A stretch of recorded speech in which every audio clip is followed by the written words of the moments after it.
পারস্পরিক সংঘাত থামিয়ে বিশ্বশান্তি প্রতিষ্ঠায় ইরান ও ইসরায়েল দুই পক্ষকেই এগিয়ে আসার আহ্বান জানিয়েছেন জাতিসংঘের মহাসচিব অ্যান্টোনিও গুটেরেস। শুক্রবার নিরাপত্তা পরিষদের বিশেষ সভায় এই আহ্বান জানান তিনি। তবে ইরানের পারমাণবিক হুমকি নস্যাৎ না করা পর্যন্ত ইসরায়েল যুদ্ধ থামাবে না বলে হুঁশিয়ারি দিয়েছেন জাতিসংঘের দেশটির প্রতিনিধি ড্যানি ড্যানন। অন্যদিকে তেহরানের পারমাণবিক স্থাপনায় আঘাত করে ইসরায়েল যুদ্ধাপরাধ করেছে বলে দাবি করেছেন ইরানের পররাষ্ট্রমন্ত্রী আব্বাস আরাকচি। ইরান ইসরায়েল সংঘাতের বিস্তার বিশ্বজুড়ে এমন আগুন জ্বালাতে পারে যা নিয়ন্ত্রণ করা অসম্ভব হয়ে পড়বে।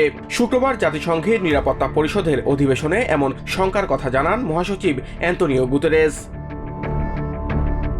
এই সংঘাতের ইতি টানতে সব পক্ষকে আহ্বান জানিয়ে মহাসচিব বলেন, কেবল জাতিগত ধ্বংস নয় বরং বিশ্ববাসীর ভবিষ্যৎকেও পাল্টে দিতে পারে এটি। তিনি বলেন, এখন বিশ্ব এমন এক পরিস্থিতির সামনে দাঁড়িয়ে আছে যেখানে শান্তিকে সুযোগ দেওয়া উচিত।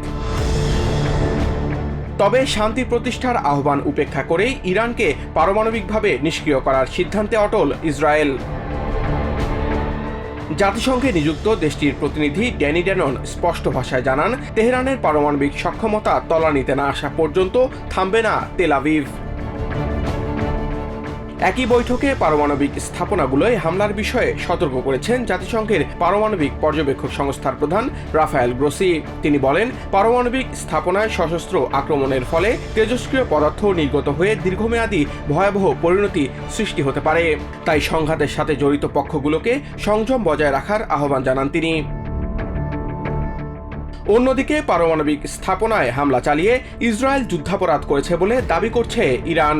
সুইজারল্যান্ডের জেনেভায় ইউরোপিয়ান মিত্রদের সাথে বৈঠকের আগে এমন মন্তব্য করেন দেশটির পররাষ্ট্রমন্ত্রী আব্বাস আরাকচি।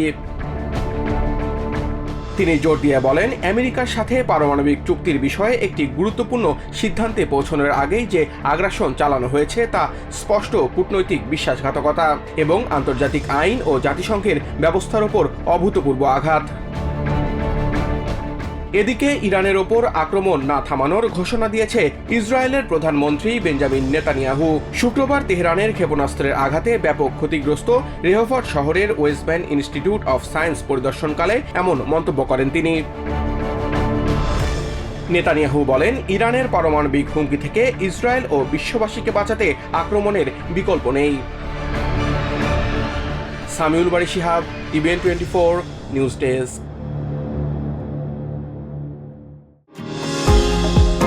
নিউ ইয়র্ক থেকে সম্প্রচারিত টিভিএন 24 টেলিভিশন বিশ্বজুড়ে বাঙালির কণ্ঠস্বর।